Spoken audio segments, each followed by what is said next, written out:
안녕하세요. 프리미엄 회원을 위한 고품격 신학 강좌 웨스트민스터 총회와 웨스트민스터 신앙 고백 9번째 시간입니다. 오늘 강의는 이 웨스트민스터 신앙 고백서를 채택한 미국 장로교회의 역사를 살펴보도록 하겠습니다. 미국 장로교회는 이 웨스트민스터 신앙 고백서를 그냥 단순히 채택한 것이 아니라 나름의 토론과 회의를 거쳐서 굉장히 많은 수정과 또한 개정을 거쳤습니다. 오늘 강의의 목적에 따라서 미리 말씀드리는 것은 이 미국 장로교의 복잡한 그런 어떤 그 분열과 통합의 그러한 과정들은 다소 생략할 수밖에 없음을 미리 말씀드립니다. 미국 종교사가 굉장히 복잡하고 그것은 미국 교회사, 미국 기독교사도 마찬가지입니다. 그것을 다루는 것 자체가 사실상 다른 강의 주제가 되어야만 하기에 여기서는 오로지 웨스트민스터 신앙고백과 연결된 그러한 미국 장로교회사만 간략하게 개요적으로만 살펴보도록 하겠습니다. 먼저 미국 장로교회 역사의 개요입니다. 미국 기독교는 유럽의 식민지 정책과 더불어 시작했습니다. 소위 필그림 파더스들이 미국으로 오기 이전에 이미 제임스 1세의 정책에 따라서 잉글랜드인들은 그 왕의 이름을 딴 제임스타운에 정착을 했고 잉글랜드나 영국뿐만 아니라 각 국가의 이름을 딴 다양한 지리들의 유럽인들은 분포했습니다. 예를 들면 뉴 네덜란드, 뉴 스웨덴, 뉴 프랑스, 뉴 잉글랜드 이러한 지역들이 바로 그러한 정체성을 잘 보여줍니다. 대략적인 수치지만 1660년대에는 뉴 잉글랜드에만 약 4만 명의 영국인이 있었고 그리고 1740년대에는 이미 25만 명에 해당하는 영국인이 미국에 살았다고 합니다. 식민지 경쟁을 통해서 미국 내에서는 크고 작은 전쟁들이 일어났고 무력 전쟁뿐만 아니라 거기에는 종교 전쟁도 포함되었습니다. 그러나 그 미국이라는 땅이 본토에서 굉장히 멀리 떨어진 곳이기도 하고 또한 미국 땅 자체가 워낙 넓었기 때문에 거기에 파송된 그러한 어떤 선교사들을 통한 그런 교회들은 각각 운영될 수밖에 없었고 아직까지 그때가 통신이나 아니면 이동수단 이런 것들이 오늘날처럼 발달하지 않았기 때문에 그 각자 속한 그 어떤 그 주 내에서 시노드가 발전할 수밖에 없었습니다. 영국 국교회 소속 성직자들이 사실 많이 파송되긴 했습니다만은 대체적으로 그 본토와의 그러한 어떤 지리적인 거리 차이는 소위 말해서 그 눈을 피해서 본토의 그 눈을 피해서 얼마든지 게으르고 부도덕하게 살아도 되는 그러한 어떤 성직자들 사이에서의 도덕적 해이를 불러 일으켰고 그로 인해서 사실 영국 국교회나 아니면 이제 성직자들의 권위가 미국 땅에서는 점점 잃어갔습니다. 그리고 또한 미국에 정착하는 사람들의 그 독립의 목소리는 더욱더 그러한 그 국교회의 어떤 미국에서의 그 지위를 더욱더 난처하게 만들었습니다. 실제로 독립전쟁 기간 동안 영국 국교회 성직자들의 3분의 2는 다시 영국으로 귀국을 했고 수만 명의 국교회 신자들은 강성 태도를 좀 보였던 그런 강력한 지역들이 있는데 버지니아나 매사추세츠나 메릴랜드 이런 데에서는 더 이상 살 수 없었습니다. 거기를 떠나야 했습니다. 결국엔 미국에 남아있던 성직자들과 신자들은 1789년 미국 성공회를 설립함으로써 영국 국교회랑 구별된 어떤 그런 교파적 독립을 선취하게 됩니다. 한편으로 개혁파 성향을 지닌 신도들은 가장 먼저 프랑스의 위그노들의 이주를 통해서 미국 땅에 정착했다라고 할 수 있는데요. 이들은 1562년에 미국으로 와서 공동체를 이루었습니다. 이 시기는 영국인들의 이주나 아니면 필그림 파더스들보다 반세기 이상이나 빠른 그러한 시기라고 할 수 있습니다. 그리고 또한 루이 14세 시대에 개신교인이 종교의 자유를 허락한 낭특칙령의 무효화, 낭특칙령의 어떤 그 폐지를 했던 1680년대에도 굉장히 많은 이그노들이 이렇게 이주를 하게 됩니다. 그 외에도 다양한 유럽의 개신교인들이 미국으로 건너와서 크고 작은 공동체들을 각자 형성했습니다. 청교도 칼빈주의적인 성향을 지닌 필그림 파더스는 말할 것도 없고 1600년대 후반 스코틀랜드와 아일랜드의 보다 더 장로교적인 정체성이 강한 그런 사람들도 대거 이주를 했습니다. 미국으로요. 그러니까 일반적으로 장로교의 기원은, 미국에서의 장로교의 기원은 1700년대 초 북아일랜드인인 프란시스 맥케미에서 이제 찾게 되는데, 스코틀랜드 아일랜드에서 건너온 목사들과 그리고 이제 기존에 있던 흩어져 있던 그 개별 교회 공동체로 존재하는 이들과 연합하여 이 프란시스 맥케미는 1706년 필라델피아에 최초의 노회를 조직합니다. 이것이 미국 장로교의 공식적이고 본격적인 출발 혹은 기원이라고도 할 수 있습니다. 그리고 이것이 발전해서 1729년 뉴욕과 필라델피아 시노드에서 웨스트민스터 신앙고백, 웨스트민스터 대요리문답, 소요리문답을 받아들이기로 결정합니다. 당연히 이러한 결정에는 이제 스코틀랜드와 아일랜드 이민자들의 그 영향이 굉장히 강력하게 작용했다라고 할 수 있겠습니다. 1729년 이러한 웨스트민스터 표준 문서들을 수용하는 과정 가운데 소위 본질적이고 필수적인 조항이 아니라면 교리적인 취지를 설명함으로써 어떤 개별 교회가 어떤 부분들을 거부할 수 있는 것의 여지를 인정하기로 결정했습니다. 그 내용들에서요. 게다가 사실상 본질적이고 필수적인 조항, 그것의 기준은 우리가 잘 알 수 없지만 그 본질적이고 필수적인 것에 웨스트민스터 신앙고백 20장과 23장의 몇 문장은 예외다라고 명시를 했습니다. 그러니까 그것들은 본질적이고 필수적인 조항은 아니라는 것이죠. 그럼에도 불구하고 그 조항의 몇 문장들이 어떤 것인지 우리는 알 수 없지만 아마도 공직자들에 대한 문장일 것이라고 추측해 볼 수 있을 것 같습니다. 그러나 이때에는 아직까지 웨스트민스터 신앙고백서를 별다른 수정을 하지 않고 그대로 받아들였습니다. 첫 번째의 개정은 1788년에 일어납니다. 1788년 미국 장로교는 독립전쟁이 지난 후에 공직자의 권한을 강력하게 명시한 웨스트민스터 신앙고백 20장 4항, 23장 3항, 31장 1항을 각각 삭제하고 수정하거나 추가했습니다. 1647년판 20장 사항은 기독교인에 대한 권징 혹은 치리에 대해 다루면서 그 마지막 문구에 정부의 공직자의 권력에 의해서도 기독교인들은 처벌될 수 있다라는 그런 문장이 있는데, 바로 그러한 정부 공직자의 권력에 의해서라는 문구를 삭제합니다. 한편 1647년판 23장 3항은 적극적인 정부 공직자가 교회의 순수함을 위해서 신성 모독이나 이단을 제압하는 등의 의무가 있다면서 굉장히 지나치게 어떻게 보면 교회의 일에 간섭할 수 있게 되어 있었으나, 이제는 국가가 머리인 그러한 국교회가 아니므로 그러한 간섭은 불가능하게 됩니다. 1788년의 개정판에서는 신앙의 문제에는 그러한 정부 공직자나 국가가 조금도 관여할 수 없다라고 해놓습니다. 그리고 모든 교파를 또한 동등하게 대우해야 한다고 문장을 수정했습니다. 국가 공직자가 교회와 관련하여서 가지는 의무란 오로지 보호와 질서뿐이 되는 것입니다. 그리고 마지막으로 31장 1항은 본래 굉장히 짧은 단문입니다. 1647년판에는 더 나은 교회의 정치와 건덕을 위해서는 일반적으로 노회나 총회로 불리우는 모임들이 있어야 한다 라고 이렇게 짧게 되어 있는데, 1788년 개정서는 여기에 조금 더 덧붙입니다. 교회의 감독자들이나 개교회의 치리자들은 교회를 파괴하는 것이 아니라 굳게 세우기 위해서 그리스도께서 주신 직책과 권한으로 이런 집회를 결정하며 교회의 유익을 위해서 필요하다고 인정하는 대로 자주 소집할 책임이 있다.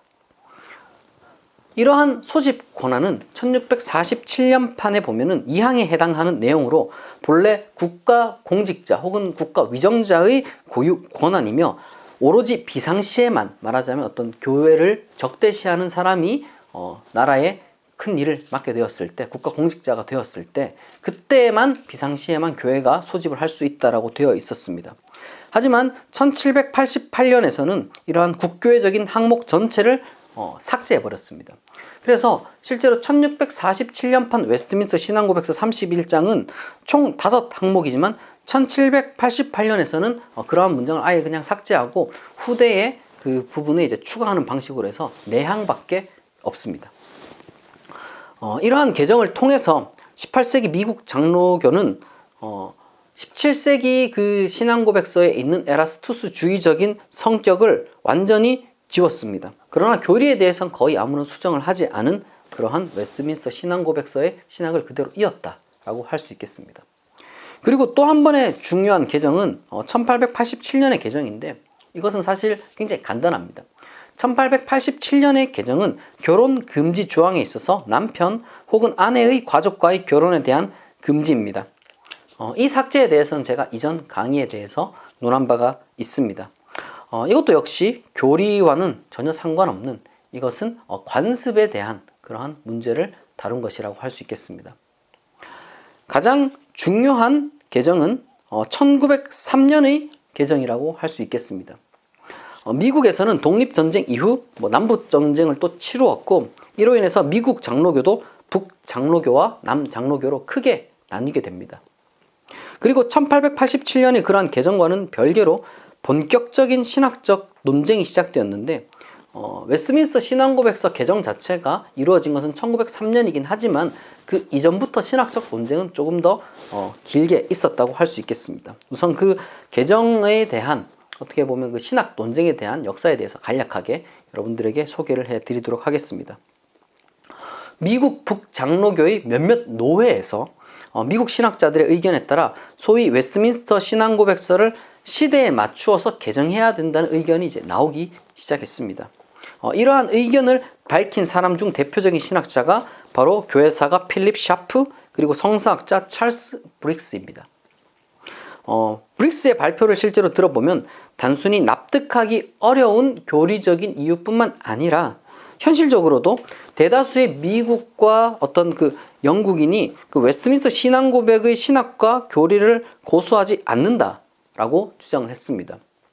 그리고 또한 교회가 쇄신되고 그리고 이 교회 분열의 통합을 위해서라도 웨스트민스터 신앙고백서가 개정되어서 새로운 우리의 어떤 그 신앙 고백을 통해서 하나가 되는 그런 것이 필요하다라고 역설했습니다. 하지만 필립 샤프나 찰스 브릭스 같이 이렇게 신앙 고백서의 개정을 주장하는 사람들은 보수파 혹은 반대파에서 그들이 이제 자유주의 신학의 영향을 받았다, 독일 신학의 영향을 받았다라는 그런 어떤 공격적인 비판을 받았고 이러한 개정 시도를 불온한 그러한 신학적 시도라고 비난을 했습니다. 그래서 그렇게 그 개정 시도에 맞서서 보수적인 입장 고수를 주장했던 대표적인 신학자들도 있었는데 개정 반대를 가장 열렬히 주장한 신학자들로는 윌리엄 쉐드, 프란시스 패튼, 벤자민 워필드 등이 있습니다. 미국 교회사를 조금 아시는 분은 느낌이 왔겠지만 뉴욕의 유니온 신학교 교수들은 개정을 그리고 소위 구 프린스턴 신학교의 교수들은 개정 반대를 주장했다라고 이야기를 하면 조금 더 쉬울 것 같습니다. 이 논제는 1893년 처음으로 이제 그 총회 안건이 올라가서 이제 투표를 했습니다. 웨스트민스터 신앙고백서를 개정해야 되느냐 말아야 되느냐. 그러나 개정안은 부결되었습니다. 사실 그러한 개정안 부결은 찰스 브릭스보다 벤자민 워필드의 교회 내에서의 혹은 그 장로교 내에서의 영향력이 더 컸다라는 것을 보여주는 일종의 반증일 수도 있겠습니다. 그러나 그럼에도 불구하고 꾸준히 이제 신학적인 공방을 거쳐서 1902년 개정 요청안이 다시금 총회에 올라왔고 1903년 총회는 투표를 통해서 개정안을 받아들입니다. 그렇다면 어떤 점이 구체적으로 개정되었을까요? 가장 큰 변화는 본래 33장으로 되어 있는 웨스트민스터 신앙고백서의 2개의 장, 성령에 관한 장과 그리고 하나님의 사랑과 선교에 관한 장이 추가되어서 35장이 되었다는 것입니다. 또한 16장 7항을 개정함으로써 중생하지 않은 자의 어떤 그 선행 내지는 행위에 대한 묘사를 바꾸어 놓았습니다. 1647년판에 보면은 본래 중생하지 않은 자들의 행위는 죄로 가득 차고 하나님을 기쁘시게 할 수 없다라는 굉장히 부정적인 뉘앙스를 띤 문장이었으나 개정 안에서는 그런 행위들은 하나님께서 요구하시는 것에 대해서 미치지 못한다 라는 그러한 표현으로 굉장히 완화되었습니다. 그리고 또한 22장 3장 또한 22장 3항의 마지막 줄, 합법적인 권세가 선하고 정당한 것에 대해 맹세를 요구할 때에 그것을 거절하는 것은 죄가 된다 라는 정치적인 문장을 삭제해버렸습니다. 그리고 또한 25장 6항의 교황에 대한 지나친 공격적인 말들, 이런 것들을 다 완화시켰습니다. 25장의 수정에 대해서는 제가 이미 그러한 이전의 강의에 대해서 언급한 바가 있습니다. 그러나 또한 이러한 변화 추가 말고도 또 하나의 중요한 변화는 바로 선택 교리를 설명하기 위한 소위 선언문이라는 것을 추가적으로 거기에 부록으로 붙여놓은 것입니다. 이 선언문은 웨스트민스터 3장과 그리고 10장 3항을 추가적으로 해설한 부분입니다. 그러니까 몇 개의 어떤 수정, 그 다음에 삭제 이런 것들이 있겠지만 가장 큰 변화는 34장 성령에 관한 것, 35장 선교에 관한 것, 그리고 선언문이라는 예정 교리에 대한 추가적인 해설이 거기에 있습니다. 이것의 내용에 대해서는 제가 강의안에다가 부록으로 수록을 해 두었으니까 여러분들이 필요하면 그 원문을 읽으실 수 있습니다. 이 선언문의 핵심 내용은 하나님은 모든 사람이 구원받기를 원하시며 그 어떤 죄인의 죽음도 원치 않고 오로지 각 사람의 죄에 근거해서만 정죄할 뿐이라는 다소 변증적인 해설이 추가되어 있습니다. 그리고 또한 10장 사망에 대해서는 유아시에 사망한다는 그 현실 자체가 유기되었음에 대한 증거가 아니며 하나님은 자신이 기뻐하시는 때와 장소와 방법에 따라 일하시는 성령을 통해 그리고 그리스도로 말미암아 그들을 거듭나게 하고 구원한다 라고 이야기를 해 놓았습니다. 사실 이렇게 보면 결국 1903년의 어떤 개정된 내용이 신학적으로 그렇게 심각한 변화를 겪었다라고 하기는 조금 힘듭니다. 개정 반대를 그토록 외쳤던 벤자민 워필드조차도 정작 개정안을 검토하면서 이렇게 말했습니다. 1903년 개정에 의해 확실히 새로운 교리 등이 신앙고백서에 첨가되었다.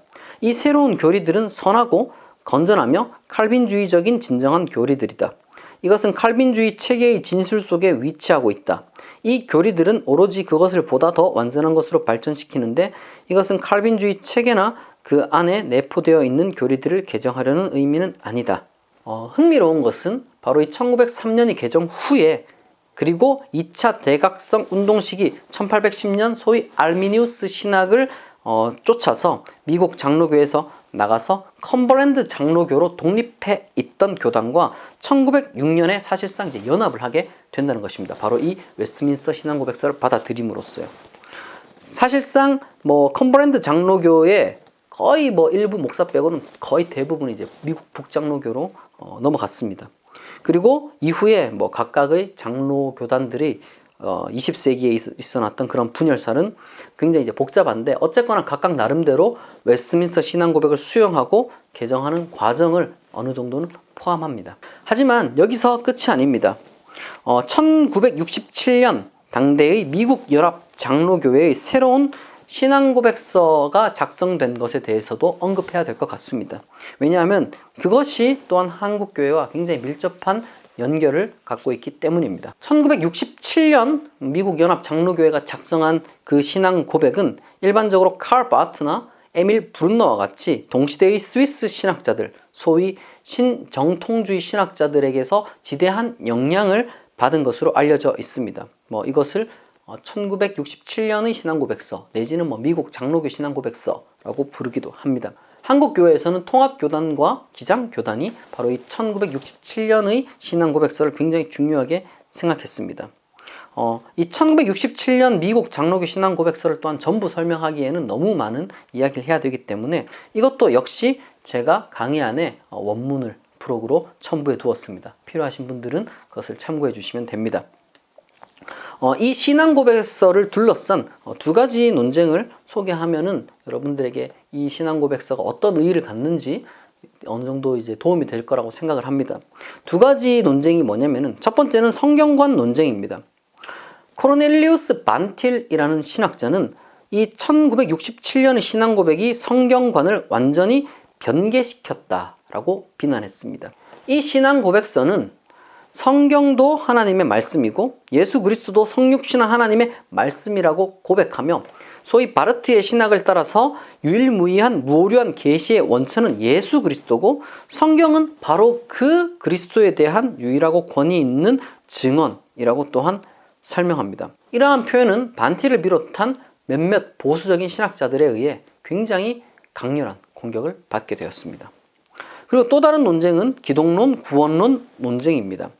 이 1967년의 신앙고백서가 그리스도는 택자만을 위해서 죽었다라는 진술을 없애고, 그리고 또한 모든 사람을 위한 하나님의 사랑, 모든 사람의 구세주 되심, 이러한 진술을 대신 집어넣음으로써 칼빈주의의 예정론을 약화시켰다라는 그러한 비난을 받았습니다. 그리고 또한 그리스도의 신성에 대한 강조도 발견되지 않는다라는 비판도 있고, 개인 영혼 구원보다는 사회복음에 치중해 있다라는 비판도 역시 있었습니다. 더 구체적인 내용은 여러분들이 이제 원문을 통해서 비교해 보시면 될 것 같습니다. 그러면 오늘의 강의를 요약해 보겠습니다. 첫째, 미국 장로교는 잉글랜드, 스코틀랜드, 아일랜드 이민자들을 중심으로 세워졌고 그들은 웨스트민스터 신앙고백서를 채택했다. 둘째, 주요 개정은 1788년, 1887년, 1903년 등 몇 차례에 걸쳐 이루어졌지만 주로 정교 분리에 국한되었다. 셋째, 1967년 미국 연합 장로교회는 새로운 신앙고백서를 작성했는데 이는 신정통주의의 영향을 크게 받은 것이다. 다음 시간에는 한국 교회가 어떻게 웨스트민스터 신앙고백서를 받아들였는지에 대해서 살펴보도록 하겠습니다. 지금까지 경청해 주셔서 감사합니다.